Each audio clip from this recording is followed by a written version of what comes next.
Hey, everyone! We are back with a new video. Let's begin. Seo looks at the two lieutenants walking away through his window, thinking of how they've won them over using their weaknesses and moral obligations as an excuse. He is interrupted by Alita, speaking with her mouth stuffed on how they've got two Black Lion Knights on their team, which is an achievement for them. But Seo just stands there unamused as he deadpans on when did Zeon and Alita even come here and when did they start eating. Busy in devouring the food, Alita replies that they came to eat after escorting Prince Ains out. Meanwhile, Zeon praises Keltrin's chef, who replies proudly about being very picky about the chef, since he had encounters with a lot of bad-tasting food during the revolutionary phase. Zeon thinks to himself about how even this great food could get better but doesn't speak his thoughts out. On the table, Seo and Keltrin discuss about the two new commanders. Since only 2 of the 6 captains were left and the 2 had similar skills, so they were given the posts of commander and vice commander, effectively. And even in this conversation, the younger 2 question Seo upon not trying lobster, but Seo replies pleasantly this time that it's his favorite, so he's keeping the best for the last. Keltrin briefs Seo later about their coup d'etat going great, with many people joining them, making it crystal clear that Jexengord was making a lot of people suffer because of him, and Prince Ain's support is making things easier and faster for them. Keltrin, with deep thought, shares with Seo that they'll be needing Viscount Crumble on their side for this coup d'etat to succeed. Seo is concentrated on the name that is referred to as the second symbol of the kingdom. Keltrin tells Seo that he's one of the wealthiest who owns businesses all over the kingdom, and his support can make things much smoother for them. Seo thoughtfully says that it might be hard to win him over then, but Keltrin assures him that they're already more than halfway into convincing him, and the only thing left is a little personal favor Viscount needs from him. Seo sips on his tea, questioning the favor, which turns out to be asking Alita to tutor his youngest daughter as a sword hire. Seon's classic reaction, portraying not expecting such a favor, was spitting the tea out of his mouth in shock, since Alita is not ranked higher enough to be a tutor. Keltrin explains that it's still impressive to be on her rank at such an age. Keltrin reasons Seo that the daughter doesn't have a master at the moment, halting any progress in her skills, and usually it is preferred to have a woman teach another woman unless a master exists in close family. Keltrin adds that he must have noticed Alita as his guard knight to be asking for her. Seo thinks of the fact that there's less female knights in Terranor, and Viscount Crumble must be pretty desperate in need of a master for his daughter. Keltrin then makes Seo recall that he has in fact met the youngest daughter as she accompanied them in the cult expedition.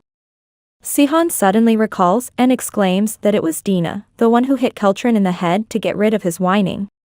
Keltrin, not remembering anything, blankly stares at Seo, who stammers, waving the statement off. Alita herself is surprised at such a request, but Seo consoles her that it won't be a problem if she rejects the offer. Alita, now knowing Viscount has already agreed to be a part, asks what's in merit for them then. Seo tells her it's not much, since it's actually Viscount's wife, Salit, who's influential even outside of Terranor due to her wealthy background. And this can be convenient for them to establish influential connections and move around Terranor. Alita is surprised at the details Seo got for all this, to which Seo, flustered, points towards this being Keltrin's words. Alita's next concern are the risks involving this deal, to which Seo points out that their identities can get revealed, which would be more problematic for Alita provided her bloodline.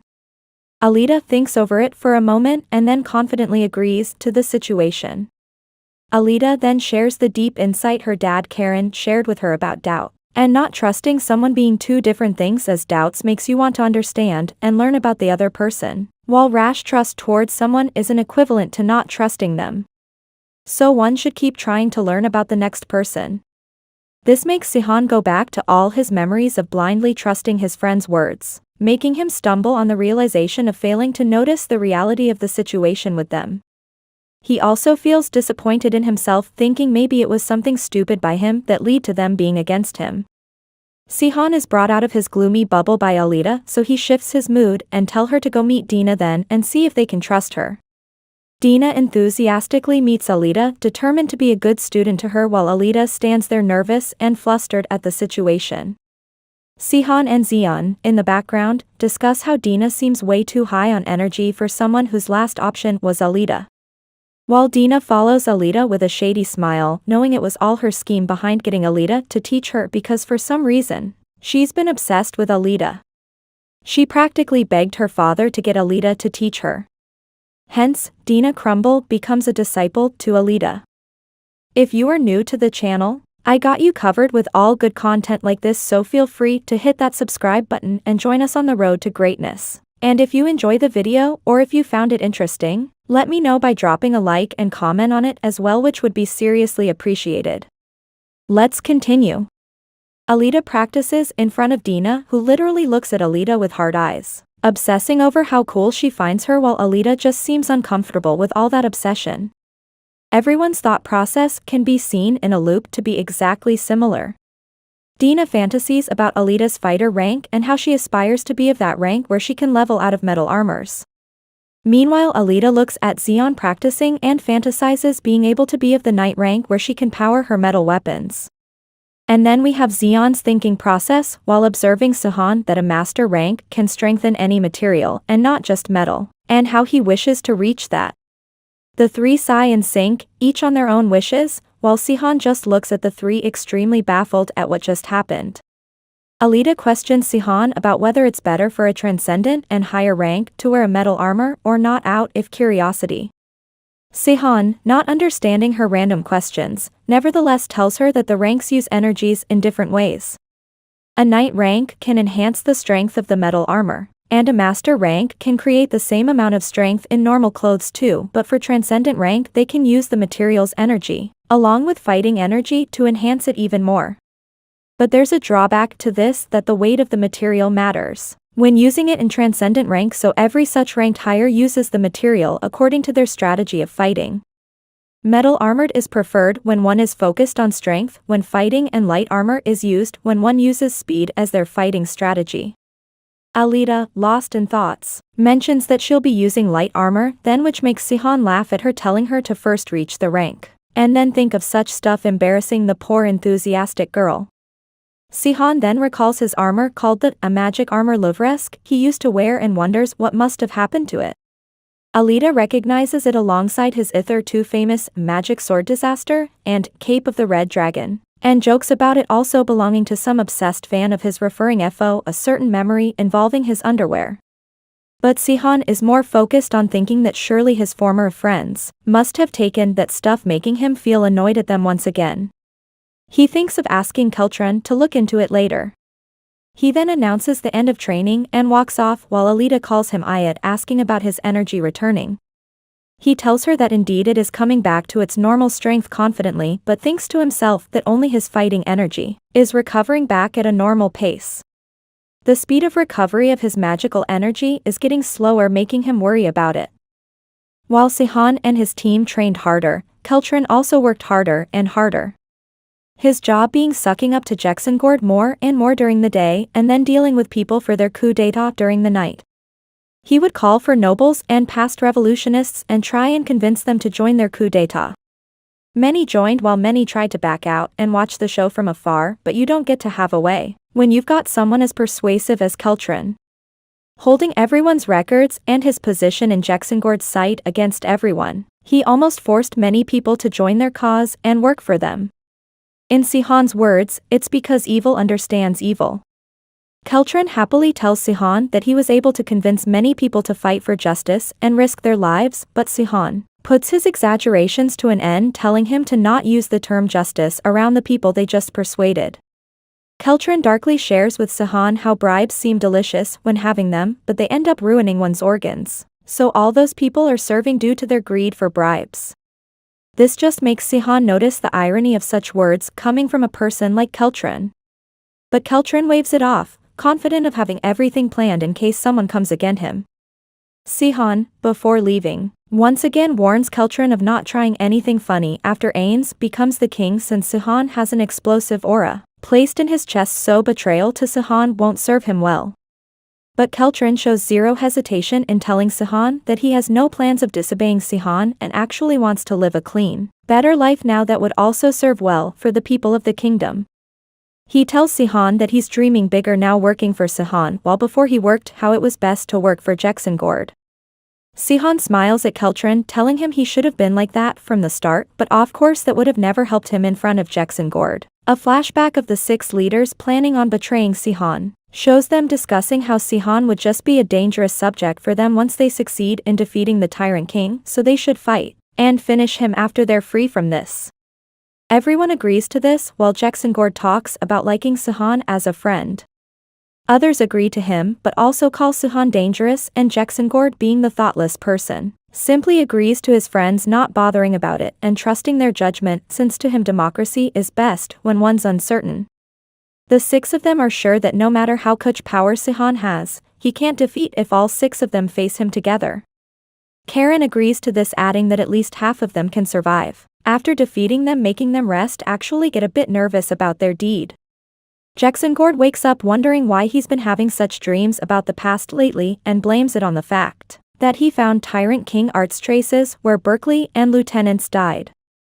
He thinks of why he's been having such thoughts lately, but then the random woman beside him wakes up and just like usual, Jacksongord lets go off the use of mind and distracts away. One of the servants addresses Jacksongord talking about having too many drinking parties, but Jacksongord simply tells him that it's not a party but mourning ceremony for Berkeley.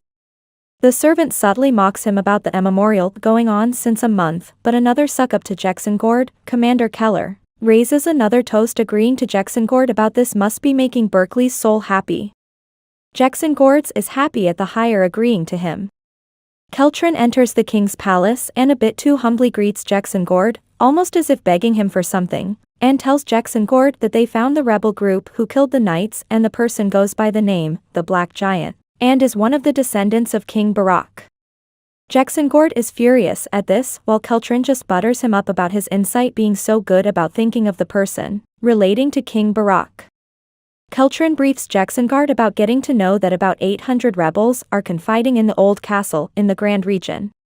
Jacksongord praises Keltrin for his work and prepares to go deal with the rebels personally. Jacksongord addresses Keller, who immediately announces preparing all Lion Knights and 3,000 standby soldiers for this, but Keltrin is alarmed at this being such a large number that includes almost all the military power of Jacksongord that they obviously aren't ready to face yet. Keltrin, knowing Keller is just trying to impress Jacksongord, starts to calmly figure out a solution in his head and then suddenly exclaims praises for Keller on such a wise decision, surprising everyone around. Keltrin acts impressed, talking in exaggeration that their enemy must be too strong to be able to defeat Berkeley, and no one would find it strange if they moved their entire military power to go face those rebels. Keltrin's slick nove seems to work as Jacksongord's mind takes this act as a portrayal of them being scared to face the rebels, so he tells Keller to only arrange 50 knights and 1,000 soldiers for them. Keller is shocked at this and tries to justify the need to use all their power in this hunting, but Keltrin cuts him off, telling him to do just as Jacksongord told him to do since the rebels aren't some dangerous enemies, but little rabbits in front of them, the lions. Jacksongord sides with Keltrin and walks away while Keltron, coming back to his usual self, sucks up to Keller for not meaning to disobey him and uses the excuse of the budget, but Keller lets it go easily. Coming to the real plan, Keltrin asks Sihon to attack one of the lieutenants since half of them have been direct subordinates of Keller, so they'll get biased attention from Keller and that would serve as a problem as Ravel and Jordan won't be able to get much around Jacksongord. Keltrin decides to discreetly tell Keller in some way that he shouldn't be biased or partial. So they are going to be using Keller's position in this fight to teach him a lesson and take down one of the lieutenants. Sihon agrees to this and voices out his dark thoughts of breaking a leg of Keller, but that alerts both Alida and Keltrin, while Alida tells him that this would simply lead to them replacing the leader and their aim of bringing Jordan and Ravel ahead failing. Keltrin is surprised at Alida's words as if she belongs to some royal family, but Alida hurriedly excuses about reading this somewhere. Sihon knows Keltrin is not ordinary man, so he needs to keep an eye on him too. Jacksongord with his troop reach the old castle where the Black Giant refuses to surrender and calls Jacksongord a fallen king, which excited Jacksongord to face him knowing he can easily defeat him. Jacksongord tells Keller to let's go and attack, so Keller leaves the soldiers under Ravel and Jordan and follows the king. Everyone from the castle and the soldiers are impressed at Jacksongord using his giant fist in order to get a high jump and enter the castle on his horse. He warns the Black Giant to come out to offer his head to Berkeley's soul, while Zeon, playing the role of the Black Giant, knows that his role in this mind game is over now. A grinning Sihon in hiding with a nervous Keltron asks Keltron if they should begin the tiger hunt now. Jacksongord enters the castle threatening the Black Giant to show himself so he can avenge Berkeley's death, but the very next step Jacksongord takes makes him realize he has entered a trap. A sudden illumination of the magic being casted. The magic is the barrier magic that restricts the power of anyone entering the barrier. Jacksongord notices the many familiar faces of sword hires and Magians too standing against him, making him realize that the rebellion is much more massive than what Kelteron told them. Keller panics about the situation, but Jacksongord is unfazed and tells him that he's dealt with numerous of such situations and can handle this as well. Jacksongord then grins at Keller that this barrier magic is harder to deal with from the inside but easier to break from the outside, and then commands the Black Lion Knights to break the barrier, but his eyes go wide in shock, leaving half his command unsaid when he completely turns to see his knights not behind him. Even Keller is left dumbfounded upon not seeing Ravel and Joldarin behind them. Keller exclaims in question if they've been traitors right from the beginning, but Jacksongord's face is shocked at another sight. He witnesses a nervous Keltron hiding in one of the tours and witnessing all this. Jacksongord clenches his teeth and shouts about his audacity with so much wrath that his veins pop out, and even though expecting this, Keltron jumps back in fear at this. An amused Sihon lightly laughs at this and Keltron whines about why he had to be here, to which Sihon casually tells him that he wanted to see Keltron's will against Jacksongord to properly trust him. He then appreciates Keltron on his plan of luring Jacksongord there. Keltron adds that Zeon's good acting skills also played a major role in keeping it all smooth, and how his ideology is to trap the tiger in order to hunt him rather than going to its den to get eaten. Now calmed, Keltron feels proud at his plan. Keller warns the traitors to give up in order to be forgiven on their audacity to betray the king, but the opponents are even more pissed at him being all arrogant even in this situation. The Magians exclaim in denial of considering him their king and cast a lightning strike spell to burn them alive. The all talk. Keller has no traces left of him at this magic, but of course it's not that simple to defeat Jacksongord, yet the rebels are shocked at Jacksongord unharmed and dodging the spell so easily. Jacksongord realizes that this level of power can only come from an ivory tower Magion and questions if it's Lilstein or Karen behind all this. The front man in the rebels mocks Jacksongord of having the thought of this coming from an outsider, when it's a simple fact that people got tired of his dictatorship and want to get rid of him. He mocks him about them fighting for the same reason as he fought for 10 years ago. Jacksongord is blank at this, still convinced that he's been a good leader, and shows disappointment at the familiar faces for backstabbing him as a result of his kindness. This nonchalant attitude irks the rebels even more and decide to strike him, calling him a worthless captain to them who thinks he owns them. Jacksongord is ready to face them even though annoyed since he can't use all his powers to end them there and then. Sihon is getting amused greatly at the situation of Jacksongord and praises the dragon trap barrier, making him praise Keltron once again for being able to hire someone even from the ivory tower. Keltron also agrees he didn't think it would work, but Magion Trendon agreed very easily. Sihon ponders over it, knowing the ivory tower must be having something in mind with this. Keltron shows remorse at the fact that some information about their coup d'etat already leaked, but Sihon is calm knowing that in situations like these, information is bound to get leaked, especially in approaches like that of the ivory tower, so they can't really do anything about this. Keltron calls Jacksongord stupid over not noticing such details, but after a pause he adds that it's understandable for him not to. His eyes shine while further adding how he was in charge of all that information, once again surprising Sihon. But Keltron is satisfied that this also makes it feasible for them to get rid of Jacksongord. On the other hand, Jacksongord is extremely frustrated at the situation where he's actually getting hurt by the attacks of the soldiers that he can so easily defeat if not the barrier, and wants to get rid of it. He exclaims, warning the rebellions to get rid of the barrier once last time. Also, quick reminder as we are going through the recap, if you are new to the channel, around 52% of viewers are not already subscribed, and if that's you and you want to guarantee you're always up to date with all good content like this, so feel free to hit that subscribe button and join us on the road to 1 million subs. And if you enjoy the video or if you found it interesting, let me know by dropping a like and comment on it as well, would be seriously appreciated. Let's continue.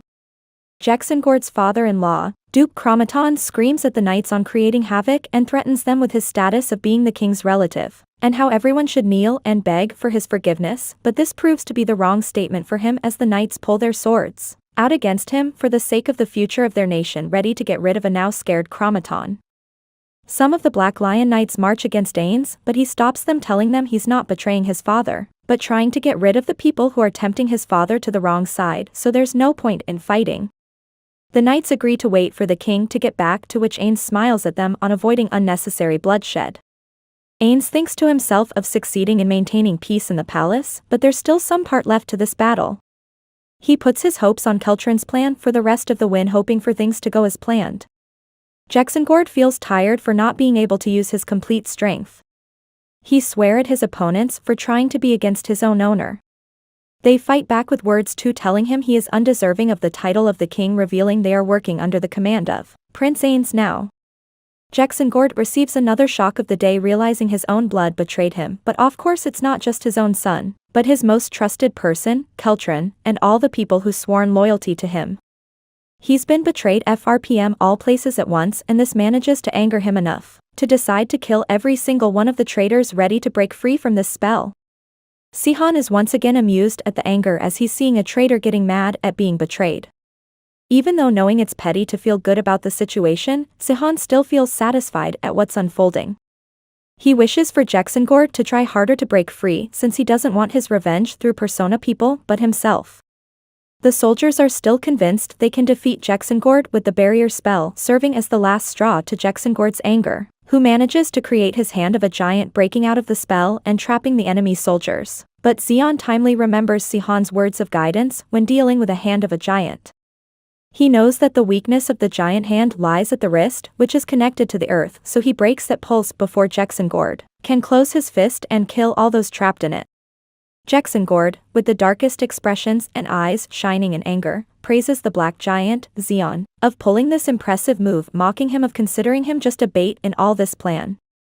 Everyone else panics at Jacksongord escaping the barrier. Jacksongord expresses his anger and disappointment since he desperately wants to finish all those traitors, but feels tired due to the barrier, so can't take his revenge at the moment. He threatens them to be ready for their death once he gets back to get rid of them. The rebellion army feels frightened and nervous at the threat and try to catch Jacksongord before he GRTS away, but of course they fail at doing so. Jacksongord feels utterly humiliated at the situation that went down and at the fact that he's running away at the moment. He's annoyed and determined to get back at every single person back there. The Magians panic in front of Keltrin about Jacksongord getting away and them missing an opportunity that they could have only gotten once, but Keltrin is extremely calm and composed at the situation, and tells them not to worry as everything is still going just as they planned it to go. He reasons them that he's still our king and the situation can get problematic if a lot of people witness him being killed.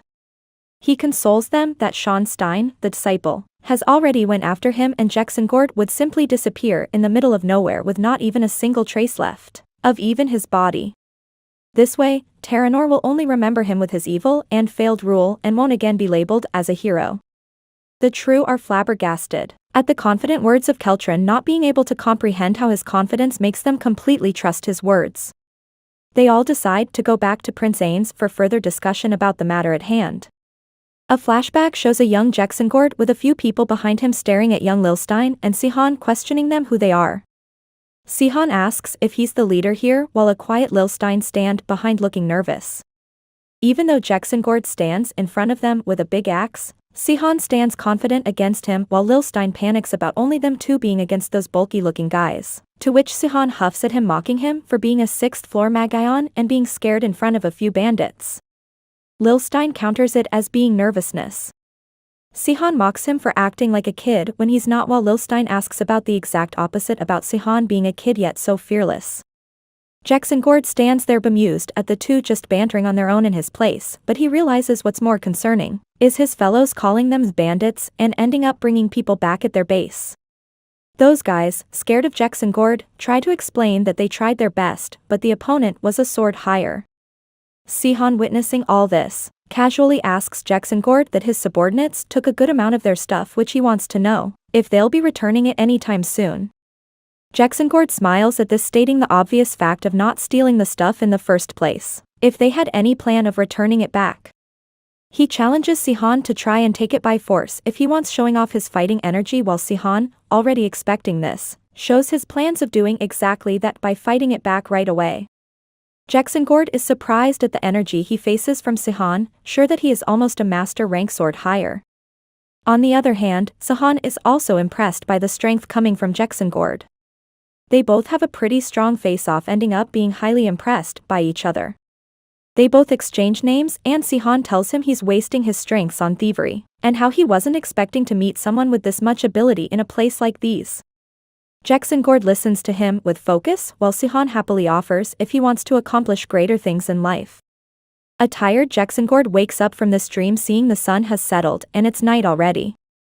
He's relieved at feeling better and being able to get rid of the people chasing him. He thought he'd forgotten the route to his old base, but he didn't expect to reach his old hideout with such ease, since he'd abandoned this place long before the revolutionary era. He sighs, knowing that even if a large search party has been searching for them, they won't be able to reach this place or expect him to be hiding here. This benefit helped him get some rest, which suddenly awakens his anger, wanting to return to Laytoncell and get his revenge. He feels determined to have those traitors beg for their lives in front of him, but is suddenly disturbed out of his thoughts when he heard some creaking from nearby. He's alarmed at someone approaching him and just cannot fathom how the search squad would have been able to find him in a place like this. Then again, Jacksongord thinks of this as a perfect moment to take out his pent-up anger. He gets ready to face whatever comes at him, not at all expecting what actually is coming at him. Jacksongord screams he's gonna pay the person the price of betrayal, when he's cut off by someone mentioning the irony of his words, telling him he wants to use the exact same words to him. Jacksongord sees a familiar shadow in the dark. His eyes go wide when he sees the familiarity in the person in front of him. Sihon and Alita walk from the tress into his sight, making him recall the situation of Lilstein and Sihon walking into his sight, the same way in his dream. Seeing his face clearly, he almost cannot believe the reality, while Sihon greets his former friend, who's too shocked to react at the moment. Jacksongord has a hard time in wording the phrase, "How did he get back?" while an impatient Sihon cuts him off, angrily asking if he's surprised that he managed to get back after the way they sent him back to the other world. He shouts how is that all he would like to say to a friend he hasn't met in a decade, while Jacksongord only looks at Sihon, venting with almost a blank expression when Sihon, not being able to control anymore, strikes an attack at Jacksongord. Jacksongord dodges it at the right moment, now perfectly sure that it indeed is Sung Sihon. This time he manages to ask that he really managed to get back, to which Sihon clenches his teeth that indeed he is back and strikes at Jacksongord once again. Jacksongord has a hard time defending himself, but finally does manage to counter his attack. He is now composed about the situation and talks about how Lilstein and Saffron were sure he won't be able to get back, to which Sihon agrees that indeed it wasn't easy for him to get back, but what they made him go through was enough motivation for him to not give up. Jacksongord is amused and mentions how this proves that the Magians aren't always right. Jacksongord then talks about how this big of a rebellion felt really strange to him, but knowing that Sihon was involved at the base of all this connects all the dots. He questions if it was his plan to have all the events conclude to them reaching this place, since Sihon's also one of the people who is too familiar with this place. Sihon huffs, mocking Jacksongord about not being as stupid as he thought of him, to which Jacksongord grins. With clarity of what's happening now, he is ready to face the otherworldly savior who has returned to get his revenge. He faces Sihon, telling him he won't be making any excuses about what he did, nor does he intend on begging Sihon for forgiveness in any way. He excitedly challenges Sihon to try his best to claim his head. An extremely angry Sihon finally says the words he's been aiming to say from the start of this conversation. He tells Jacksongord that he'll make him pay the price of his betrayal. Alita is flabbergasted at the amount of fighting energy she's witnessing in front of her eyes. The overwhelming energy makes her actually realize that this indeed is a battle between two revolutionary heroes. A wildly excited Jacksongord shatters his explosive art towards Sihon, who retaliates with Tyrant King Art's tornado. This shocks and offends Jacksongord, since that attack was too weak for him. Whereas in Sihon's mind, It was just taking a chance, but he is sure that Jacksongord's fighting energy is way stronger to get defeated by that. Both of them get into an intense combat, with attacking each other with their skills and fighting energy. Ironically enough, Jacksongord's actually enjoying it all since it's after 11 years that he's had a proper match with Seo, and it's been almost that long since he felt this level of thrill during a fight. This kind of pisses Seo off since Jacksongord seems so composed even in such a situation, so he mocks it, blaming it over Jacksongord's lack of using brain. Jacksongord replies back with not considering any such thing because having Sung Seo as his opponent would make the perfect battle to mark the end of his life. Jacksongord thinks how 10 years ago, all the revolutionary heroes came together to think of the way to get rid of Seo, but failed, so it's obvious what the result would be if he fights Seo alone. He's sure that it's gonna be his last fight, so he's not aiming to win but to give his best so to not be embarrassed about this last battle. Jacksongord again tries to strike Seo, which he defends, but Jacksongord notices something off about the scenario. Jacksongord strikes again and then he finally stalls, baffled. He questions Seo why hasn't he been using his fighting energy steel against him. Seo seems mentally frustrated about the situation. Fighting energy steel is a skill used by sword hires above transcendent rank, producing a stronger and purer form of formless fighting energy as a defense technique. Jacksongord mentions remembering his fighting energy steel's vision very vividly, and he knows it's not there and Seo has only been deflecting his attacks. He adds how it does not seem that Seo is willingly suppressing his skills and pretending to be weak, so he throws ahead the question that has really been intriguing him: whether Seo has truly become weak. Seo seems a bit troubled for a moment, but then composes himself, sighing and questioning if Jacksongord interrogates every opponent of his like that. He then decides to come clean to the simple-minded enemy of his. He tells Jacksongord that the energies he knows from 10 years back no longer exist, since he spent them in efforts of coming back to Terranor. Jacksongord adjusts all this and then gets even more furious, questioning Seon's audacity to come to him for revenge if he's not as strong anymore. This surprises Seo, who's suddenly showered with Jacksongord's attacks. He has a hard time defending himself, while Jacksongord now enjoys the turn of events even more since his energy was of no match to Seo back then, but now seeing Seon's all efforts in front of him, he knows he can fight it. He tells Seo that he thought this was gonna be his last battle, but now he'll be sure that Seo is the one to die. Seo fights back, telling Jacksongord that even though weaker, he's still strong enough to kill him since he knows all the tricks up Jacksongord's sleeve. But Jacksongord's not having it anymore. He strikes at Seo again, questioning his plans with this little of energy. Jacksongord uses his ultimate battle seal of hand if giant against Seo, startling Seo and confirming to Jacksongord that indeed Seo has become so weak that he didn't retaliate with his own battle seal.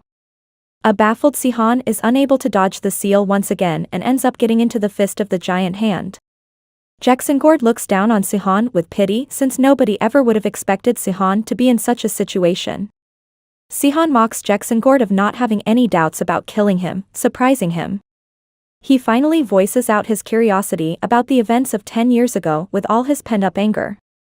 He confronts Jacksongord on when all his friends decided to betray him. Why did they just send him back and not kill him? Also, quick reminder as we are going through the recap, if you are new to the channel, around 52% of viewers are not already subscribed, and if that's you and you want to guarantee you're always up to date with all good content like this, so feel free to hit that subscribe button and join us on the road to 1 million subs. And if you enjoy the video or if you found it interesting, let me know by dropping a like and comment on it as well, would be seriously appreciated. Let's continue. This question has been bothering Seo since the past 10 years. They could have easily killed him if a dagger had stabbed and pushed him into the dimensional portal rather than Lavinashand, since he was completely defenseless in the portal. So he questions Jacksongord once again on why did they not do that and send him back safe and sound. Was it because of some guilt for betraying or any other reason? Jacksongord seems conflicted but nevertheless decides to share the real reason, since he's going to be killing Seo after it anyway. He tells Seo that he indeed wanted to kill him back then, but 3 of them were hypocrites enough to say that they are willing to betray Seo, but they don't want to kill him and they wouldn't tolerate it or be in support of the rest if the plan involves killing Seo. Trying to make it clear to Seo, he tells them that those 3 were willing to backstab Seo for their own benefits, but didn't want to give a guilty conscience of murdering him. so it was decided to just send him back to his own world. Jacksongord further shares his annoyance that they shouldn't even have decided to betray him in the first place if they were that nice of people. He confidently calls himself different in that aspect since he decided to openly betray Sihon completely to be the king, which wouldn't have been possible for him if Sihon had stayed in Terranor. He refused to deny any of it or not take the blame of it and openly confesses to Sihon of being a traitor, without any regret of the choices that he made back then. He says he is a traitor but not a coward to not accept it. Sihon listens to all this patiently only to grin evilly moments later. He laughs at the idiocy of Jacksongord to be saying those words so confidently, but those words are what make him a coward actually. This obviously confuses Jacksongord, but Sihon mocks him for deciding to live by acknowledging all his crimes, which is the biggest act of a coward and a bastard, thinking openly accepting all his dirty deeds makes him better. This infuriates Jacksongord to no end, who tells Sihon to keep blabbing about all this since he's gonna kill him anyways. Jacksongord moves ahead to attack Sihon one final time, not expecting Sihon to break free from the seal and retaliate the attack since he now knows the truth from 10 years back. Jacksongord is left speechless at the sight of Sihon not being so weak after all. He has a hard time recovering from the shock while Sihon, with a dark expression, tells Jacksongord that his act of being weak and desperate helped him confirm that Jacksongord did not get any stronger in the past 10 years and has the same strengths and weaknesses as before. He keeps mocking Jacksongord over this while Jacksongord clenches his teeth in anger and annoyance. Jacksongord screams in annoyance for Sihon tricking him while Sihon keeps looking down at him for falling for this trick. He questions Jacksongord why did he not question the situation at all. Someone who spent 10 years trying to come back and get revenge would obviously have something up his sleeve, and not be as weak as he seemed to be. Jacksongord feels embarrassed and humiliated at the situation, which he vents out in form of attacking Sihon with a great deal of his fighting energy. Sihon dodges it and retaliates Jacksongord's attacks with his own skills. He uses his heavenly wave, to which Jacksongord clenches his teeth. Since a while back it seemed that Sihon couldn't come close to those past skills of his, but Sihon is composed mentally attacking Jacksongord with insults alongside physical attacks. They both get indulged in another series of back-and-forth attacks. The only spectator of this powerful battle, Alita, just stands there stunned and pale at the sight of all the power. She's been witnessing the power that has been spoken of in legends and stories. She thinks of how she wanted to support Sihon with her magic, but clearly their levels are far apart. But the question remains on why would Sihon bring her here if she can't support him in the fight. On the main end, Sihon and Jacksongord are intensely fighting each other when Sihon inquires about the three hypocrites. Jacksongord mocks him for if he's thinking of forgiving those three and abandoning his revenge, then the amount of determination he came back with becomes highly questionable and he'll kill Sihon for it. Jacksongord again uses his hand of a giant and earthquake aura to create a fist and throw a rocket punch at Sihon while Sihon get ready to retaliate to this attack that he hasn't witnessed in a long time.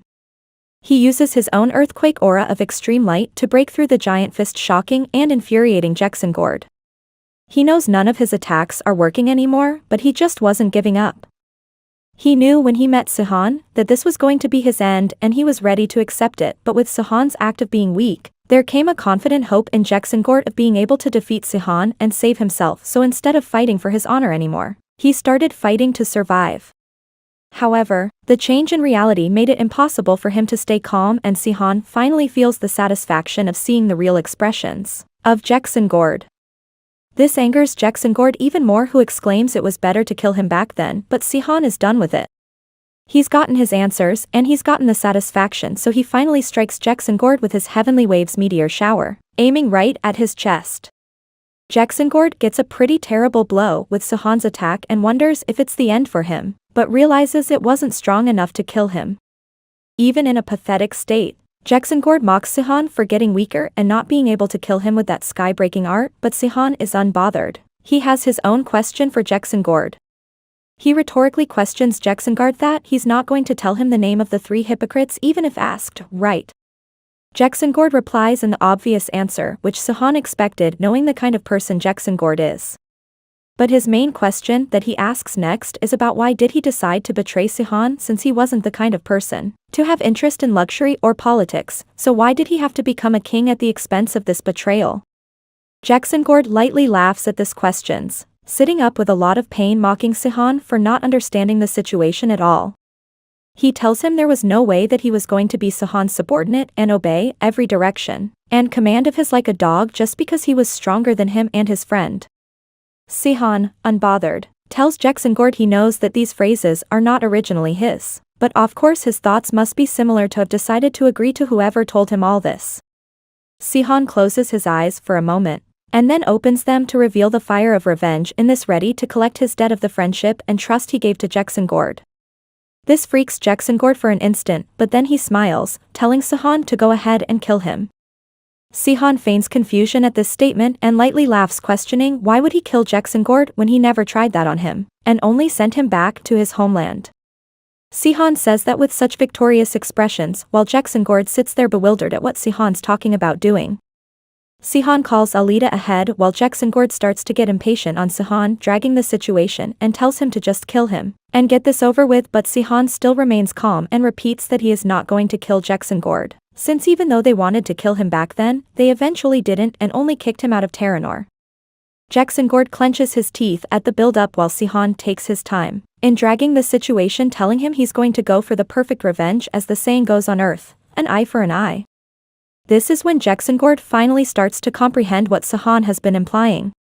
He swears at Seo, who opens a portal having gates of the otherworld by only touching Alita. He used her magical energy to do so, leaving even Alita shocked at this. Commanding magic is the magic of using someone else's magical energy to increase one's own. The monsters from the otherworld can borrow their summoner's magical energy and use it. He excuses to Alita that he wasn't going to bring her here, but his own magical energy has been recovering slow, so he needed to borrow hers to complete his agenda. Alita just stands there stunned at how this isn't just any simple revenge that he's getting, but Seo is going to throw Jacksongord into another dimension, and that is why he needed her. Jacksongord has a hard time trying to stay steady due to the portal right behind him, while Seo enjoys the sight, knowing it was exactly the hard time he was having 10 years ago. But he mentions the one difference in their situations. He was being sent home from Terranor hut. Jacksongord is going to be dropped in a place no one knows about, so this doesn't make the revenge fair, but Seo refers to it as a debt. And as time goes by, the interest on the debt keeps building up until it's paid off. So it's reasonable for Seo to have this interest alongside the debt being paid off. This is the moment where Jacksongord actually freaks out and feels scared about the situation, knowing beyond this portal is the home to all those disgusting monsters that were summoned by the Tyrant King, and that they all fought against 10 years ago. He painfully thinks if Seo is going to make him fight all those monsters alone in a place who he knows nothing about, and where there will be no one else. But it keeps getting harder for Jacksongord to hold back against the pull of the portal, so he exclaims the last words, that he won't be defeated that way and will surely be back alive to kill Seo. Seo listens to this unamused while Alita stands there confused and shocked. Seo finally pushes Jacksongord into the portal and closes it, done with the first stage of his revenge. Alita finally speaks, questioning the chance of the ivory tower, noticing the shaking of the dimensions, but Seo is unbothered, not caring about this since they'll be moving away anyway and they have the prevention magic on them that will cover the traces from them. He then moved towards Jacksongord's clothes left behind and jokingly picks up his underwear, thinking of earning some money with it, but obviously Alita finds this gross. She then inquires what will happen to Jacksongord, but Seo himself has no idea where he flew off to, so they don't know if he'll adapt to some new place or encounter some monster and get killed right away. Alita shares her concern of it being better to kill him since there's a chance of him coming back this way. Seo, while burning of Jacksongord's clothes, tells Alita that it's hard since Jacksongord isn't a Magion, but obviously the probability is not zero since he came back too, while everyone thought otherwise. She asks about the situation if he actually comes back. Seo's expressions turn darkly excited at this possibility of being able to see the consequences of his revenge. Ains smoothly takes over the kingdom smoothly by forging a story that Jacksongord realized his inability to be a good ruler, and stepped down the throne himself, passing it to Ains to return to living as a free countryman. Ains further announces the change of the kingdom name to the Latenberg Kingdom. His first task to do after taking the crown was to reorganize his cabinet by appointing Viscount Crumble as his head of administration, in place of Keltrin. He rewarded Joldarin and Ravel by appointing them commander and vice-commander, and lastly promoted Keltrin to the status of a prime minister. This made all the nobles of Jexengord to worry about getting exiled along with their families since Ains totally reset the kingdom appointments by removing people working for Jexengord, but Ains used this as an opportunity to improve his image by calling it cruel to exempt all of the nobles' families, so he chose to forgive them all. Using this excuse of proving his benevolence, he smoothly mentions taking Queen Layla, daughter of Chromaton and the former queen, as his wife. This shocks everyone and builds questions in their mind, but the excuse of Ains leaving behind the past buries all the doubts and makes the nobles swear loyalty to him. Ains mentally praises Keltron's plan and its success, while Layla discreetly expresses her happiness of finally being treated as a person instead of an object like in the past. Sihon excitedly enters Keltron's office, congratulating him on becoming the prime minister and joking about the entire kingdom's fortune coming directly under his hand, while Keltron laughs it off, mentioning he won't be doing any misdeed with that since the past fortune from Jexengord has become enough for him as a fortune. The two then discuss how everything turned out well smoothly, and due to Jexengord's lack of quality rule, people would appreciate Ains more, but Keltron expresses a little worry of the kingdom becoming truly weak since they were saved from attack before due to Jexengord's strengths, but now the kingdom isn't completely exposed to danger. Sihon does not think it's that dangerous, to which Keltron butters him up that it's because Sihon will put the rest of the kingdoms in same state soon. He then mentions devoting himself completely in support of Sihon's revenge, but Sihon knows Keltron is not that selfless and jokes about it. Keltron then clears his throat and gets serious, telling Sihon that defeating the other revolutionary heroes would definitely not be as easy as dealing with Jexengord, since Jexengord was the only one who was proven to be a bad king and did not try at all to improve his skills and abilities, while the others actually did work hard on themselves afterwards. Lilstein and Saffron rule the 4 ivory towers and have reached the stage of flow master. Even Sihon thinks to himself that he surely knows those two are much better Magians than him now. Keltron further briefs that Thurant and Karen have also improved their strengths and indeed worked hard in themselves, unlike Jexengord. He then hesitantly adds that the strongest of all of them has indeed become Lavina. Sihon, upon seeing his hesitance, tells him to go ahead and be clear, to which Keltron mentions that when it will come to choosing between those heroes and the otherworldly savior Sihon, every sane person would definitely choose Sihon, but if the choice comes between Sihon and Thief Queen Lavina, then the choice would not be that simple and obvious. Sihon's eyes go wide in disbelief at this revelation. He never expected Lavina to have become that strong. Keltron sighs sadly and goes ahead in talking about the 3 people he knows Joe can go up against Sihon. One was the Guardian Knight of Lusklin Empire, Rodark, who's already been killed by Sihon. The second being the mercenary King Barak, whose whereabouts have been unknown since the fall of his empire, so nobody knows if he's even alive or not anymore. While the third person is Lavina, who hides herself behind her magic. Lavina has reached the deity rank over the time and is the only person on the continent who currently possesses the qualities of the otherworldly savior, mercenary King Barak, and the knight Rodark. Sihon is left speechless and shocked at this information, not being able to digest that Lavina has gotten so much stronger, but then he realizes that 10 years back when she was just in her late teens, then too she has a transcendent rank and was known to be a prodigy, so it makes sense that she reached the ultimate rank by now. Keltron further adds that he thinks it's a possibility that the Arant has reached close to Lavina's rank too, along with adding that, even with this rank, her not trying to take over the other kingdoms shows that she's still doubtful about winning against the others. Sihon is too confused to understand all that. He mentions to Keltron of the possibility of being confused about someone else, since Lavina wasn't the person to step on other people due to her greed. Keltron tries to form decent words to be clear to Sihon, but not being able to do so, he apologizes in advance and then lashes out on Sihon, telling him everyone knows Lavina and everyone knows she's exactly like that, be it the other heroes or a follower of some king like Keltron. And the only person who doesn't really know Lavina has been Sihon. Sihon just sits there silent and dejected with his head bowed down, to which Keltron bows to Sihon and apologizes for his behavior. But Sihon panics and waves it off, telling him he's not mad at Keltron and gives the excuse of having stomach ache, and gets up to go get some rest. He walks away thinking that Keltron's words were right and the last interaction of his with Lavina, showing her cold eyes, may have been her true nature he didn't know of.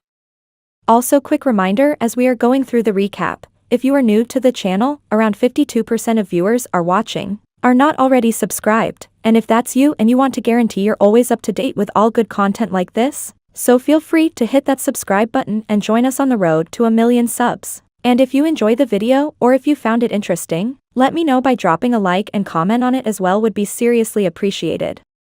Let's continue. Alita notices Sihon getting ready and questions if he's going somewhere, to which he responds in affirmative of being bored, so going on a walk to borrow some books. Alita happily offers to tag along, excusing as being bored herself. Dina excitedly jumps, trying to accompany her master, to which Zeon timely interrupts her, and forcefully drags her along to train her so she doesn't interrupt Sihon's romantic break. Dina resists going with Zeon since she does not want to leave Alita alone with Sihon. Sihon and Alita laugh it off, thinking the two are close friends, hence the banter occurred. Sihon and Alita enjoy the walk down the town, liking the changed and lively atmosphere after Jexengord. Alita notices a library, and they both go in, where she surfs through the books while Sihon spots some fan fictions about his life, specifically romantic fictions. He notices a book named Otherworld Savior's Lover and picks it, curious if it's about Lavina and him, only to receive a traumatic image of him and Lil Stein being each other's love interests in the story. He keeps ranting in rage and embarrassment at the thought of this, while Alita is amused at the sight of a rambling Sihon. Alita ends up buying a book while Sihon comes out with The Fright of the Imagination World and People Hold. While casually strolling, they both come across the statues of all the revolutionary heroes that Jexengord got made. Alita points out his statue, which makes him realize how he looks in the sight of other people. Even though disturbing, it's kind of a relief since people won't be able to easily recognize him. Alita then questions what Sihon's next plan is going to be, since he succeeded in the first part of his revenge now. Sihon wonders while looking at the statues of his targets. He mentions being able to defeat Lil Stein or Saffron since magic is their forte and it doesn't work on him, but he knows better than to make an opinion about a Magion just like that, so he is not gonna aim at them for now.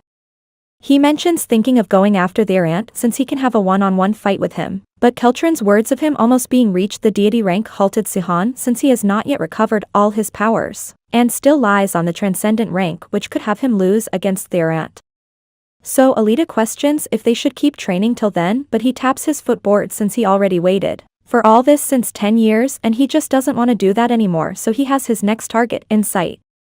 He has been planning to take down Karen Ignatius, known to people as the Immortal Witch. Sihon briefs Alita that Karen has been a witch that possesses the two powers that usually no people possess at the same time. She possesses the power to heal people and well as the destruction power.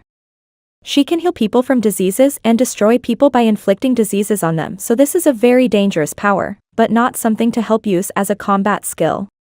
Alita sounds concerned for them to be dealing with someone who can inflict diseases on people, but Sihon is not really worried about that since Terranor's diseases can't infect him, so her authority won't work on him.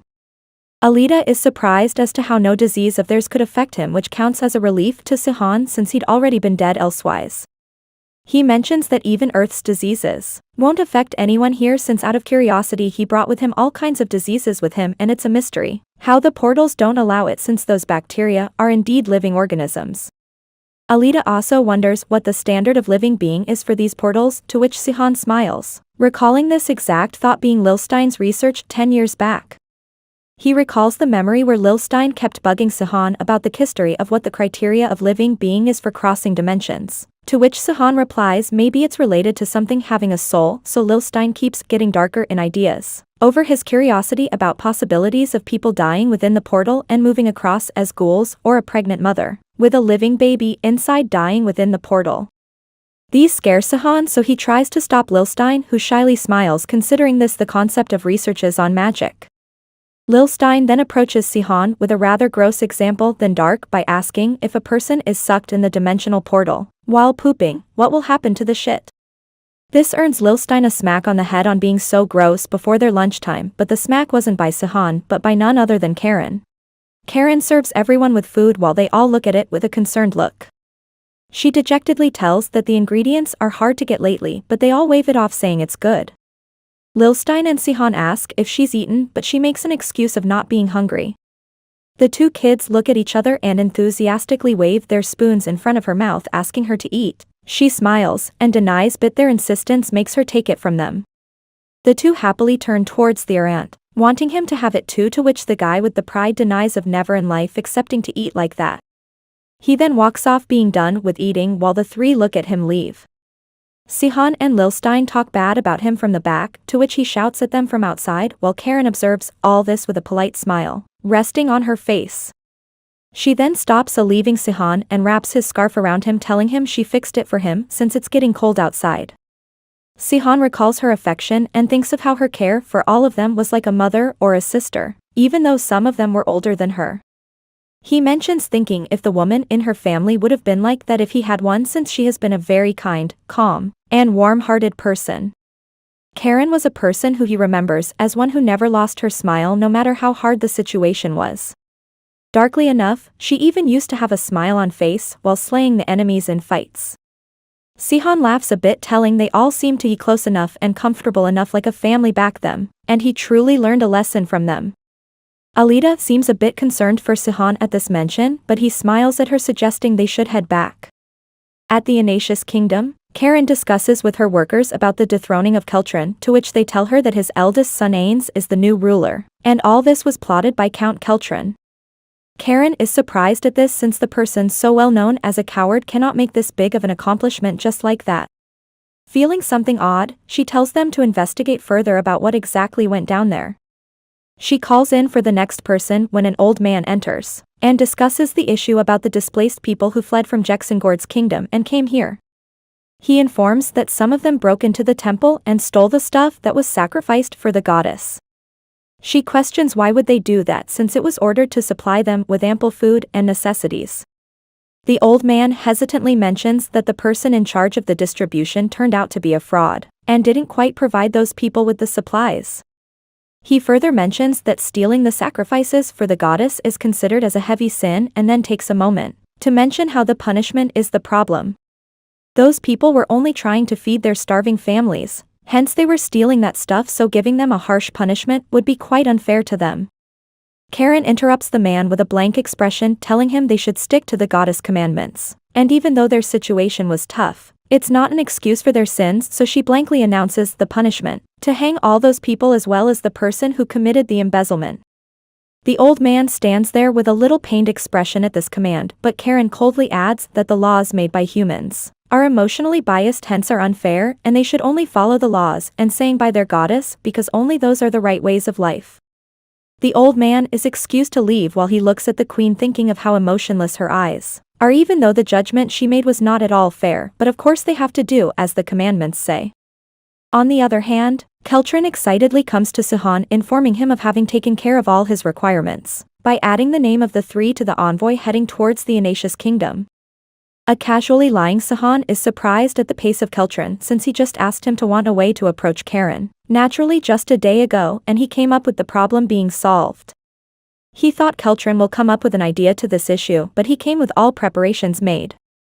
Keltron laughs awkwardly, telling he knew Ains would send an envoy to different nations as a new king, so he left space for 3 envoys of every nation for a situation like this. Seo is half impressed at this, but casually asks Keltron to ask his plans the next time, so he doesn't have to compromise someone's job to leave spaces in every possible team for them. Keltron likes the idea and accepts it, and then briefs Seo about Ignatius and the other kingdoms having a positive outlook towards this change of rule here, so the envoy can help him contact all other kingdoms as well except for one. Seo mentions having an idea of knowing this person who was the closest to Jexengord and won't like Ains right away, but he expects not from her to start an open war with it. He thinks of the possibility of meeting Saffron earlier than he expected with this. Only Saffron of all the revolutionary heroes did not make any friendly statement towards Ains' takeover, since he was the one who was closest to Jexengord since the start. Seo recalls how it's always been like that, and it felt more like Saffron was always controlling Jexengord, and obviously is suspicious about Jexengord stepping down because he knows Jexengord well. Seo worries if Saffron would make a move and whether they should aim towards him then Karen first. But Keltron assures him that there's nothing to worry about. He explains how all other kingdoms support this, which includes the fact that the strongest kingdom, the Lilstein kingdom, is in support of Jexengord's dethroning. Since Saffron and Lilstein are both Magians and have always been competitive, any wrong move by Saffron would put him and his kingdom on the vulnerable end, so he'll definitely be cautious about acting rashly. Keltron suggests him not to worry and focus on moving towards Ignatius Kingdom while he keeps everything prepared for them. Sihon smiles, casually agreeing to Keltron and counting on him with this stuff. As the delegation travels towards the Enacious Kingdom, Sihon is asked by another hire if he's comfortable riding a horse, to which he responds in affirmative. On the other hand, Alita seems to be having a hard time riding a horse, and even though Sihon tries to tell her to rest it, she really seems to want to learn riding a horse.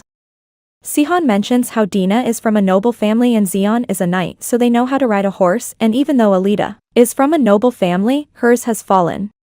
She decides to try and get a hold on horse riding till they reach Enacious.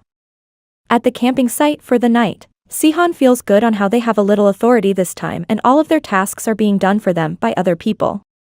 Zeon wonders on why they have to sleep in the wild when they are a proper delegation and not on some mercenary mission, but Dina interjects, clearing that their country is not developed enough to provide for leisure like that and most of the area is mountainous, so there's no aid around.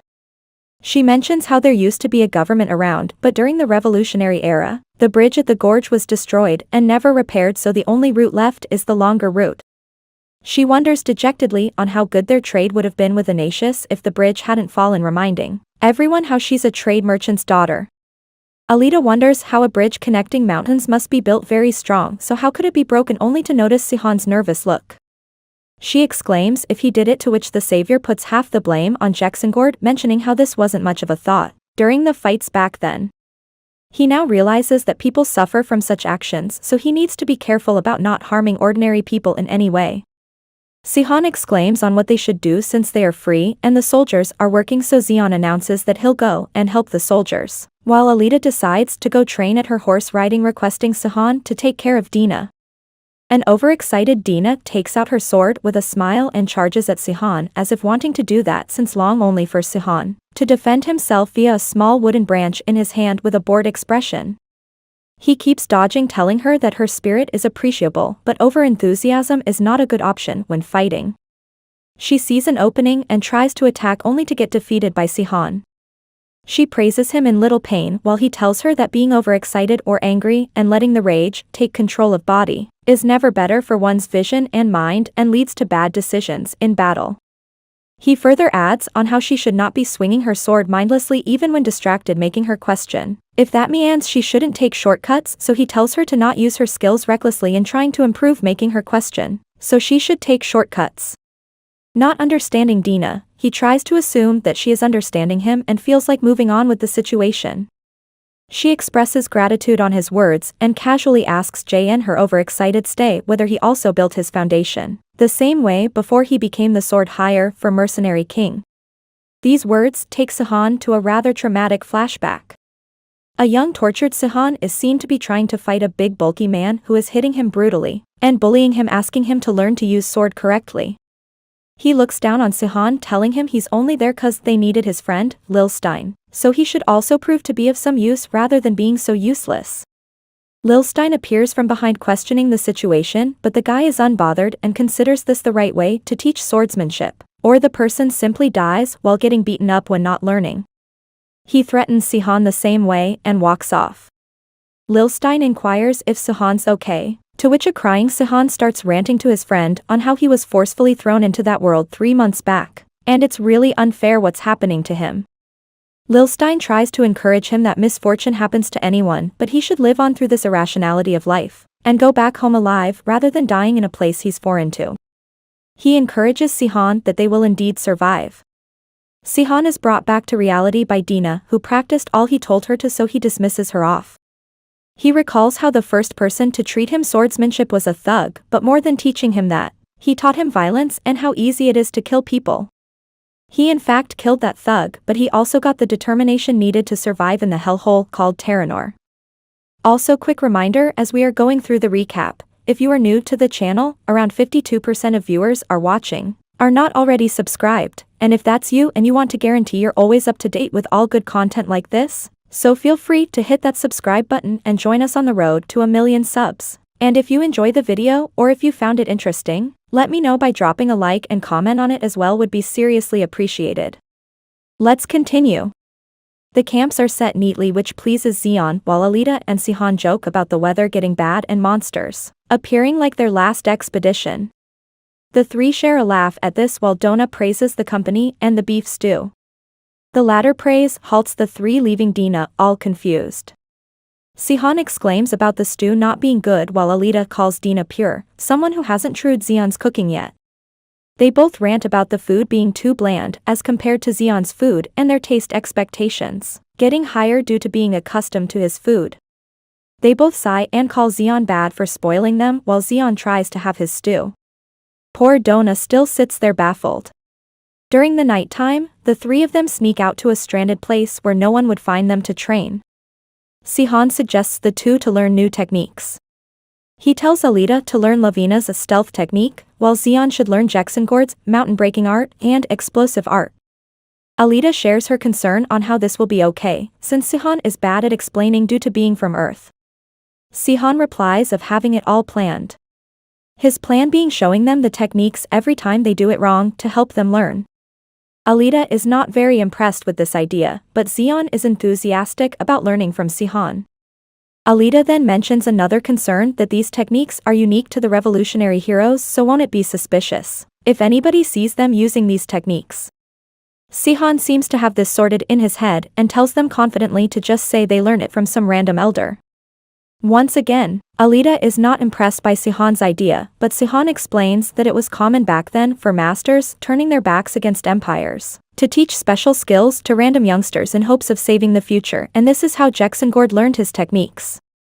Seo then encourages them to not focus on this, but focus on making the techniques suitable for them and start working. A while into the training, Seo seems to be overly exhausted since he's been demonstrating the techniques to them every time they got stuck, which lead to him getting tired and hungry. This alarms Xeon, who suggests hunting for Seo and make a late-night snack.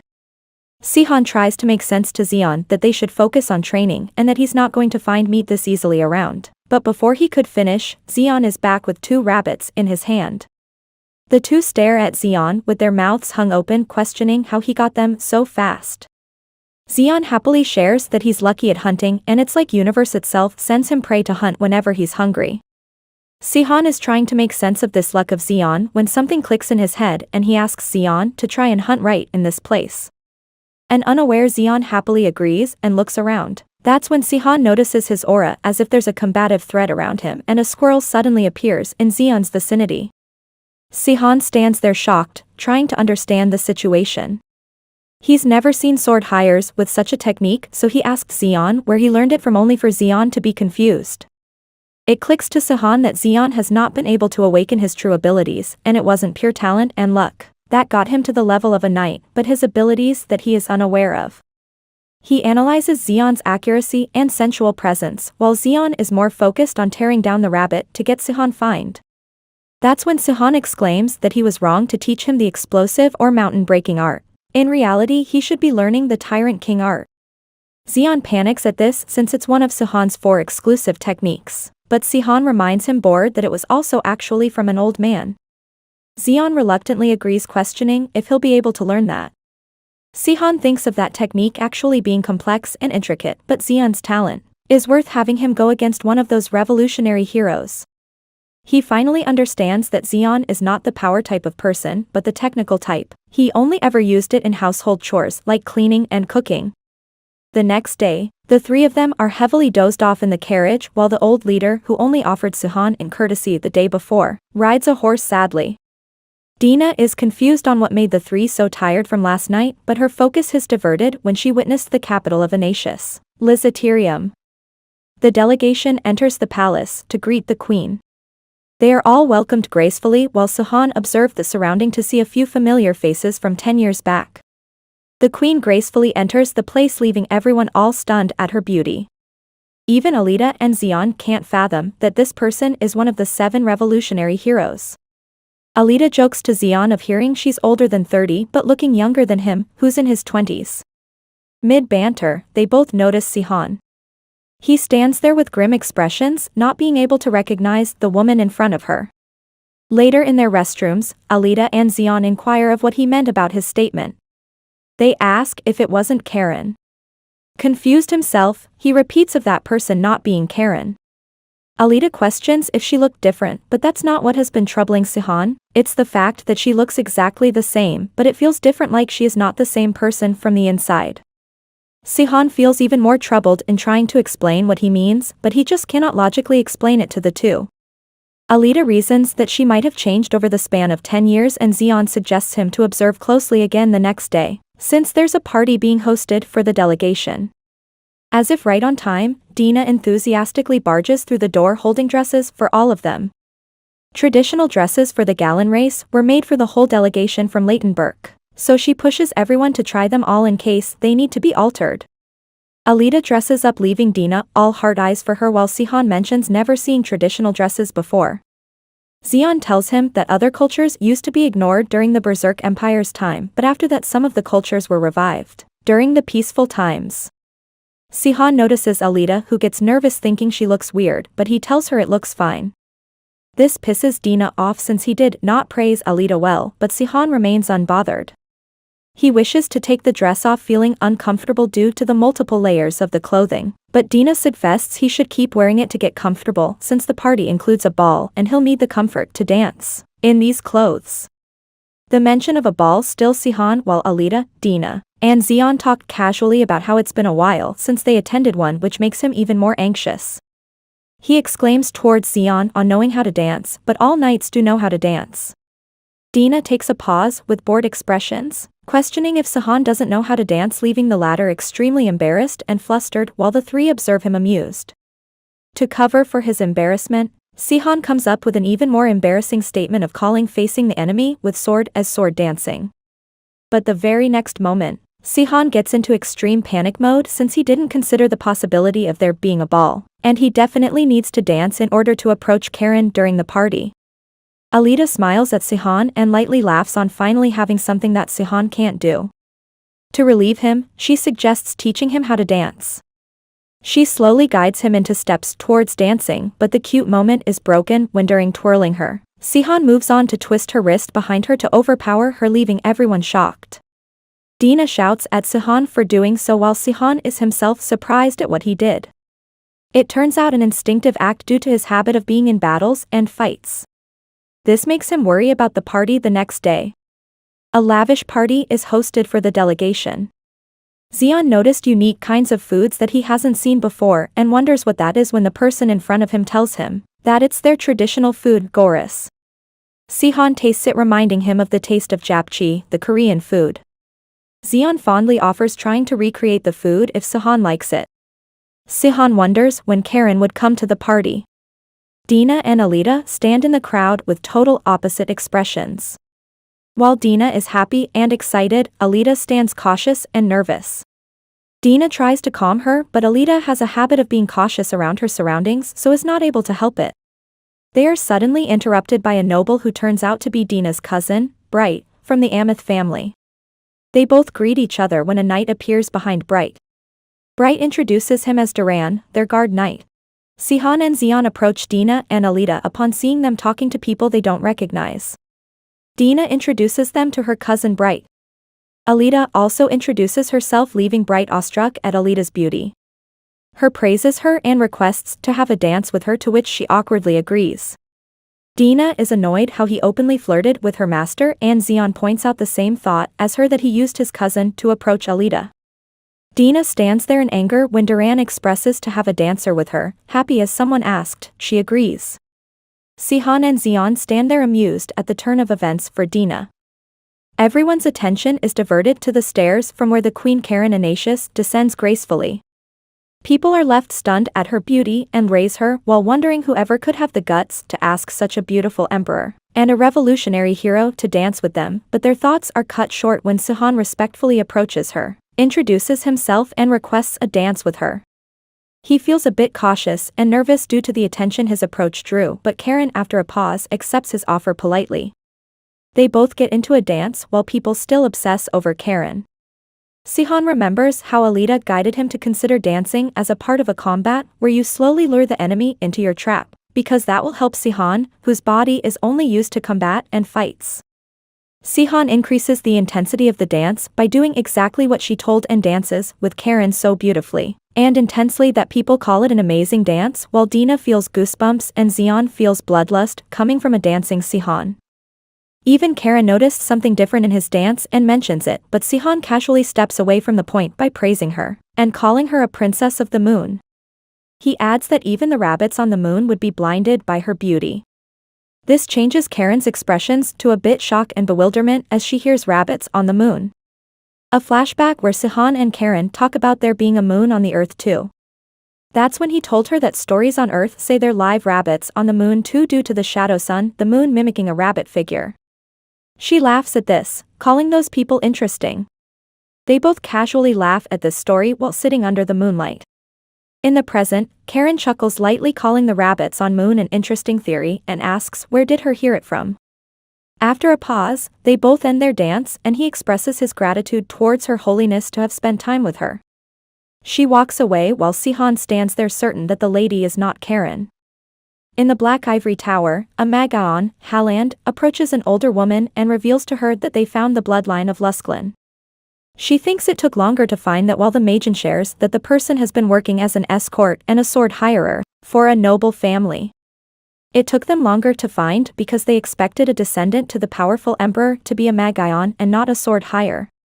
She asks Magaon Haland to send a message to the Temple of the Moon and Prayer Romant to gladly cooperate with him on this issue. The Magaon hesitates at the mention of the heretic questioner Romant, and asks if there's any specific reason to call him. The lady, Brundle, mentions that the moment an otherworldly creature is summoned, magic will become useless and they need to prepare for the situation in case the Lusklin blood attempts to do so it's better to be cautious and not loose. Sihon shares with the two that he is sure this Karen is fake, to which Zeon throws in some questions on why all this is or where is the real Karen. Sihon simply mentions that this situation needs more answers, with even more rising questions. Zeon mentions the problem of not even being able to ask anyone about this. Sihon thinks of them being able to approach higher officials with the way Keltrin planned things, but it's not easy to inquire about this problem. He thinks of getting closer to the nobles when it suddenly clicks to him that the first nobles they can easily approach are the Amith family, Dina's relatives. So they decide to approach them first to enhance their relation with the nobles around the Enacious Empire. Also, quick reminder as we are going through the recap, if you are new to the channel, around 52% of viewers are not already subscribed, and if that's you and you want to guarantee you're always up to date with all good content like this, so feel free to hit that subscribe button and join us on the road to 1 million subs. And if you enjoy the video or if you found it interesting, let me know by dropping a like and comment on it as well, would be seriously appreciated. Let's continue. Duran visits Dina to escort her and her companions to the Amith family mansion while Dina gushes over how Duran calls her a lady and respects her. Alida and Zeon enjoy her antics in amusement. Sihon is content that they themselves got the opportunity to approach the people, or he would have had to come up with some plan. He thinks that these high-class people must have some knowledge about the situation regarding Karen. In the cart, Duran introduces himself again, sharing how he's been serving the family since 6 years and how he became a sword hire at the age of 18. He praises Alida and Zeon upon being on the knight rank, along with praising Dina on training to become a strong knight too under these talented people. Dina awkwardly rubs her neck, denying being talented as she hasn't even learned to properly use her fighting spirit yet. Duran consoles her that swordsmanship is about protecting the honor of those close to you and not just about strength, and just because she is weak at the moment doesn't mean she is not entitled to ever hold a sword. He tells her he is not a perfect student either, but is sharing this to console her since she has a lot of time and will indeed become strong. He talks to her in such a nice way that Dina stares at him with fondness.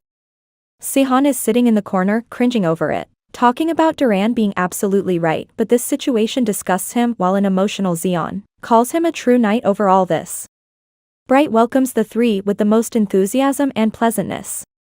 He then proceeds to ask Dina on her and her mother's well-being, to which she tells him her mother is healthy but very busy. Bright agrees, provided the changes in latent Birkingdom, while Sihon stands in the background bored about the situation. He thinks of how and when to bring up the topic about Karen since he can't strike the conversation about something like that, casually and spontaneously. He thinks of becoming close to Bright. Meanwhile, Bright wants to get closer to Alida. He suddenly brings out a bouquet of flowers and talks about how he couldn't sleep since he laid eyes on her and wants to know her further. His sudden actions leave everyone shocked and stunned. Alita rambles about how he can suddenly go all out about this since they've only met once and don't know each other at all, while he confidently holds flowers to her. Slightly embarrassed, Duran tries to slow Bright down, telling others how always does that when he likes a woman, but Bright in his own world asks Alita to be her partner and let him get to know her more. Alita stands there awkward, not understanding how to decline the offer, but then she closes her eyes and politely apologizes to him, telling him she already has a lover. Adding even more spice to everyone's shocks, she interlinks her arm with Sehun while saying so. Sehun does not know what to do while Alita talks about promising her future to him, so to go with the cover, he agrees in embarrassment along with apologizing on not sharing earlier. Too embarrassed at the situation, Bright dejectedly apologizes to them and then excuses himself for some time. Alita feels a bit bad for him while Duran apologizes for Bright's behavior, himself not expecting him to do this so soon. He offers them to rest till the next day. Sehun and Alita are escorted to a very lavish and fancy room, creeping the two out while the maid tells them that this room was specially prepared by Bright for the two, since he was guilty of asking Alita out without knowing she was committed, so it's a form of making up for his mistake by him. They both stand there awkward, and then Alita tells him it's time to sleep. He is surprised that she is not panicked at all, while she jokes that this is nothing compared to how she panicked when she saw him naked. He thinks to himself to not panic since they've shared a room back in Kagenou City too. While he's trying to comfort himself, he sees Alita picking a sheet and then going ahead to lie on the floor, telling him a rushed goodnight. That's when Sehun exclaims she is bothered too, so why would she pretend not to be bothered? He tells her to move off the floor and he'll sleep there, but she denies. And just like any cliché, the argument ends in them lying in the same bed. Sehun feels sleepless and wonders if it's because of the weird decor, but his thoughts are interrupted by Alita's concern of his plan on getting closer to Amith family ruining because of her, but he tells her not to worry, since if Bright was petty or bad, he wouldn't have prepared such a room for them. Not being able to sleep, Alita then gets up to try reading something. He tells her not to read in darkness, but she waves it off, so Sehun simply uses his magic to switch the lights of the room on so she doesn't strain her eyes. She requests him to let her read aloud, to which he agrees, ready to sleep, but he is interrupted when she starts reading weird dramatic dialogues related to Berserk King. He turns around to see her reading a book on the Otherworld Savior's famous sayings, and she indeed is reading cool and dramatic things said by Sehun with amusement. Sehun tells her this book is full of lies, but then she reads a statement about loyalty, which Sehun vaguely recalls saying that, and is slightly annoyed at Alita having fun with this. He then goes back to normal, glad that at least the tension and awkwardness broke between them. But then Alita mentions the book having a lot of sayings of his, but she hasn't seen much content over stuff that happened when he was summoned. Seeing the change in Sehun's expressions, she asks if it was a wrong question, but he tells her that the story is not just a fun story to tell. The time when Sehun was brought to Terranor, he was kept by Magians as a lab rat. He was tied with chains in a cell and different experimentation was performed on him. They used to hurt him and then call him worthless and have a Prin, the healer, heal his burns. Sacred arts worked on Sehun, but magic doesn't. The people experimenting ask their head, Sparkin, on what should they do next. Sparkin in anger grabs Sehun's shirt and start yelling at him for being worthless and having no special ability. The Prin tries to intervene since he didn't heal Sehun yet, but Sparkin does not give an ounce about that and keeps yelling. He tells his workers to experiment him for drug testing like they do on normal humans. He asks Lilstein to take responsibility for this and make sure he doesn't die. A scared young Lilstein hurriedly agrees to his teacher. Lilstein was sold by someone at the age of 12 to Sparkanthu, was then looking for talented kids, but Sparkin did not teach him anything, so Lilstein only reached level 2 of magic even by the age of 20 despite having a lot of talent. He was a genius and any good teacher would have worked hard on him, but Sparkin was not even a teacher to him. He just wanted specimens for his experiment testing and used to use Lilstein as a test for his works, leading to the poor kid to suffer with lane, vomiting, and many other side effects. Having no place to go, Lilstein just adapted to all the suffering. But when he met Sehun, it felt like he could relate to him. He politely greeted Sehun, who then did not even know the language of this world, so was very confused. Understanding this, Lilstein carefully made him understand his name. He was the first person to show Sehun kindness in Terranor. Finally understanding his name, Sihon pointed towards himself, telling his name. Then Sihon was gradually taught the language of Terranor by Lilstein. For the first time, both of them had a person by their side, so obviously they became close friends. Upon hearing Lilstein's story, Sihon realizes that they both are the same, only with the difference of Lilstein not being chained in a dungeon. Lilstein tells him that a weak person's fate remains the same in any world. For 3 months they bonded this way. But then the day came when their lives went through a great change. The day when Sihon's mana powers exploded. He was in great pain with a huge aura surrounding him, while the workers wondered in panic what happened to him. They were not expecting mana to pile up in his body in this short of time. Sparkant realizes that the rate of mana piling up in his body is much faster than the normal people of Terranor. And in all this panic situation, he just laughs and celebrates having a useful research result finally.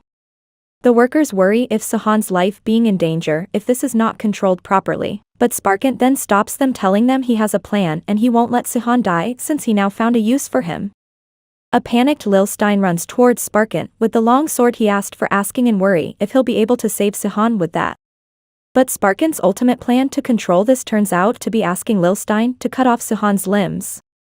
Lilstein stands there still at what he just got told, while Sparkant confidently claims that the explosion is coming from his limbs, so it will quiet down if they are cut off, since Sihon will stay alive and worth experimenting on even with his limbs detached.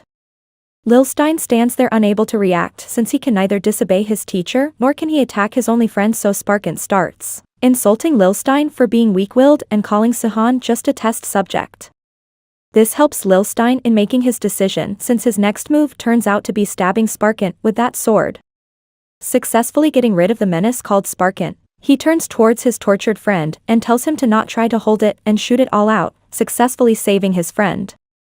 While Sihon dozes off after the storytelling, Alita thinks of how much they both went through, and Lilstein was more of his savior than friend. She understands why the betrayal affected him this much. She is then distracted by how the guy beside her actually slept while a woman is by his side.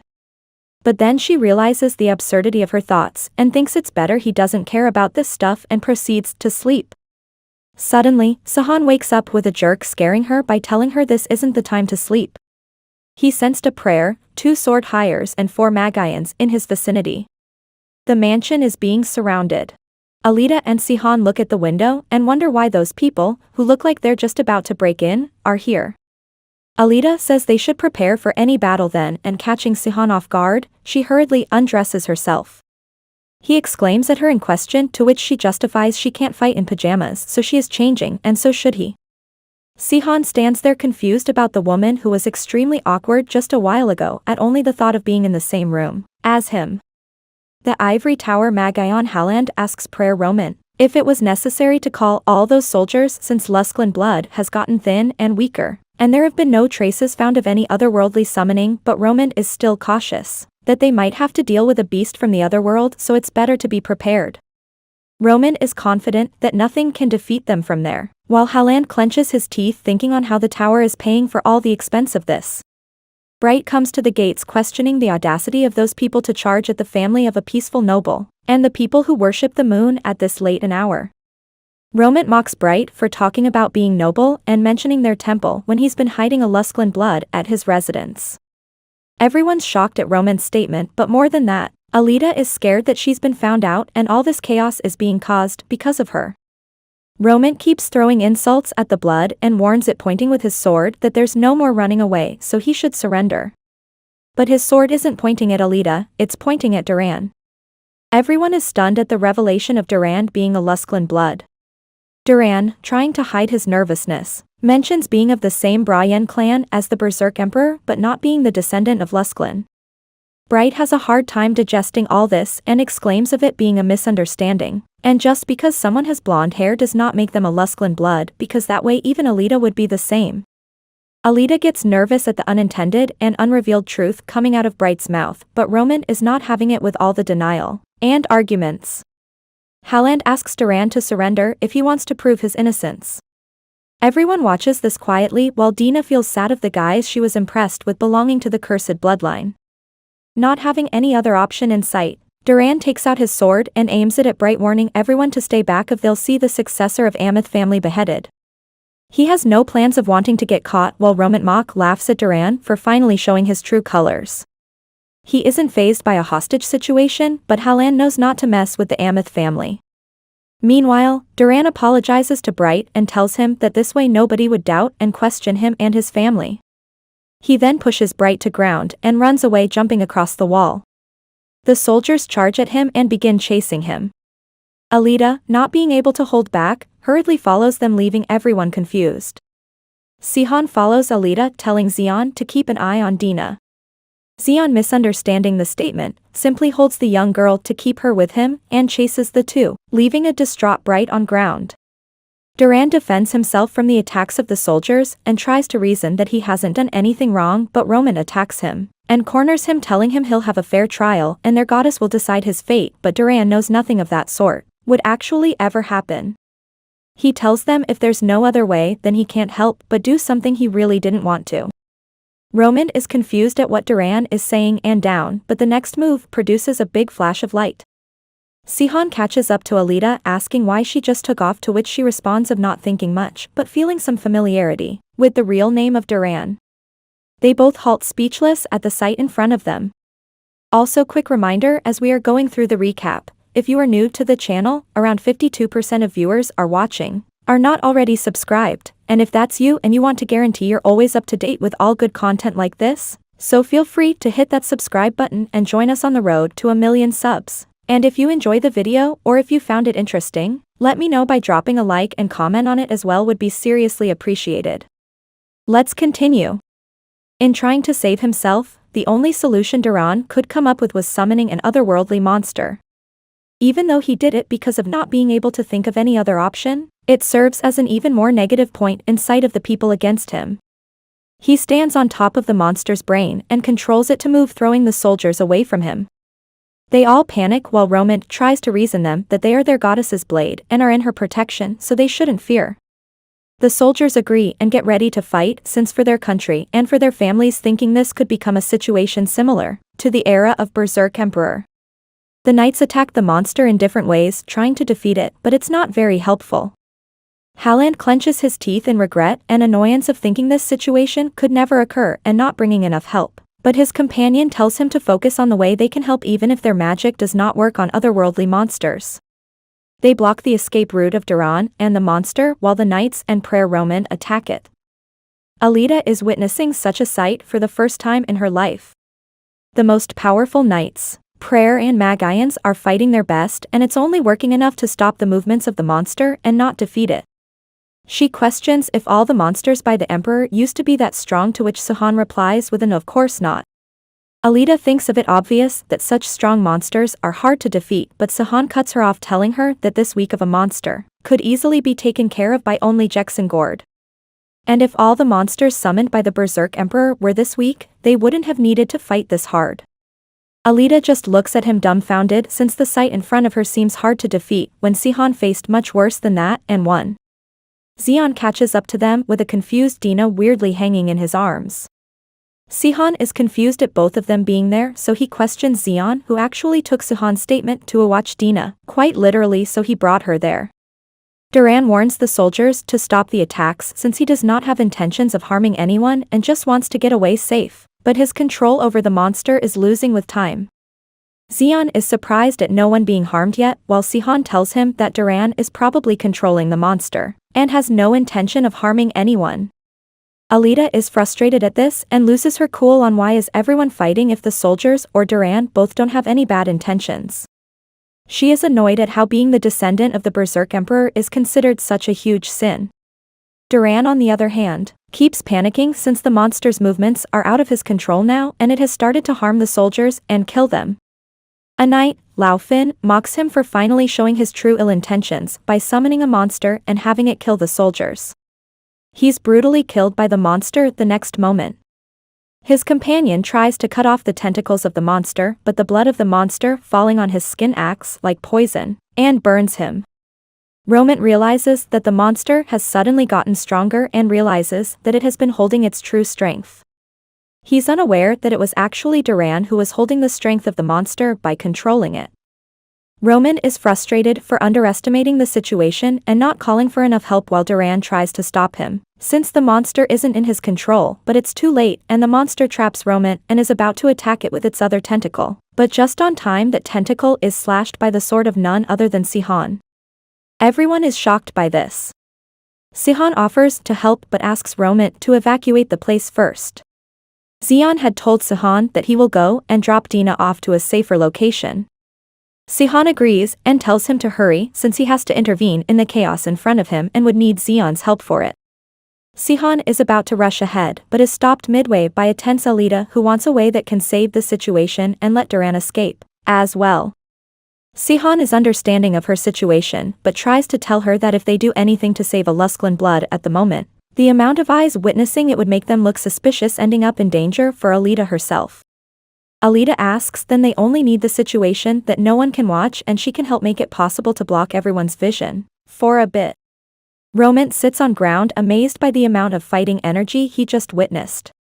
He's about to relate it to that of the otherworldly savior but not wanting his doubt to get stronger. Seo timely cuts him off telling him he's a disciple of the mercenary king Barak. Roman drops his doubts understanding a Barak's disciple to have such amazing amount of fighting energy. Seo asks Roman to evacuate the soldiers to a safer place since it's dangerous for them while he can take care of the monster and the situation. Roman tries to decline retreating since they are servants of the goddess and it's their duty and honor to fight in the battle and not surrender. Seo reasons that honor may be very important but it can never exceed the importance of human life.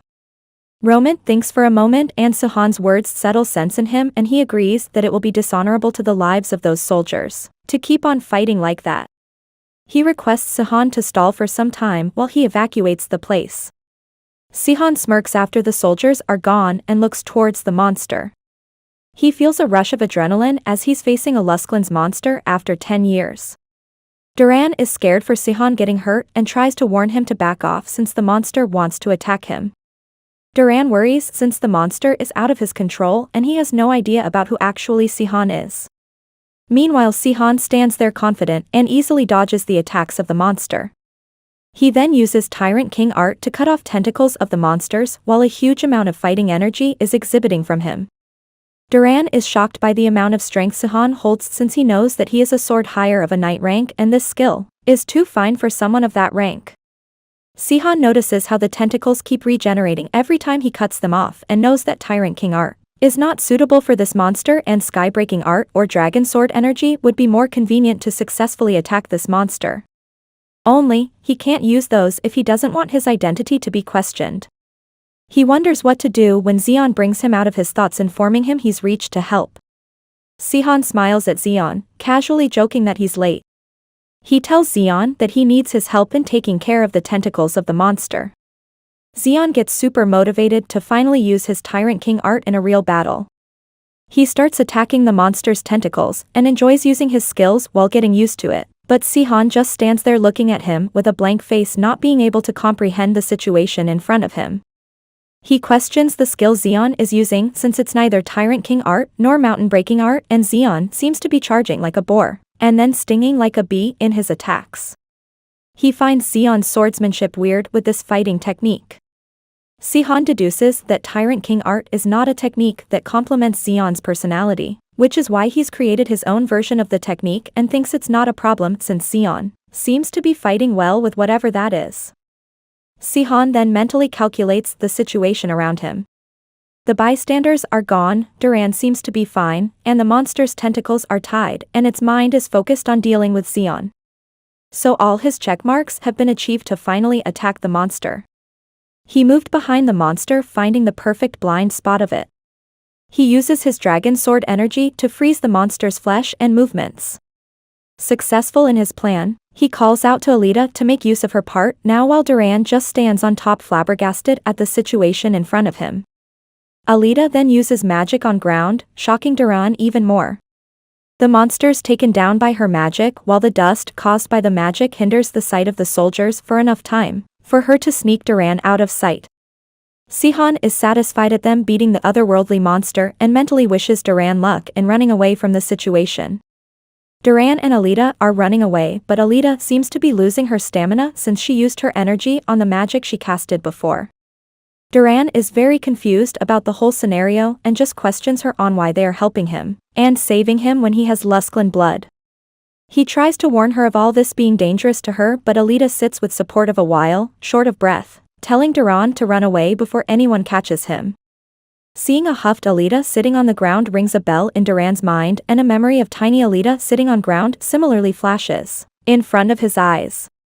That's when he identifies Alita as Seraphina's daughter, also Lusklin blood, while Alita just looks at him, not denying it. He feels happy for a moment on her being alive too, but his happiness is cut short by the intense situation at hand, and he tells her that there's no time to be happy about the reunion and he wants to share something very important with Alita before he takes off. Alita is confused at what could be so important when Duran whispers something in her ear, shocking enough to have her eyes wide at it. She stammers in confusion of what he just told her while Duran smiles lightly at her, requesting her on whatever he said, and putting his trust in her. Suddenly a sword shoots through Duran's chest, cutting the reunion real short and splattering the innocent boy's blood all over, leaving a stunned Alita behind. Subscribe to watch more videos like these, turn on notifications, and leave a like and comment to help the channel out. Thank you for watching and see you on the next part.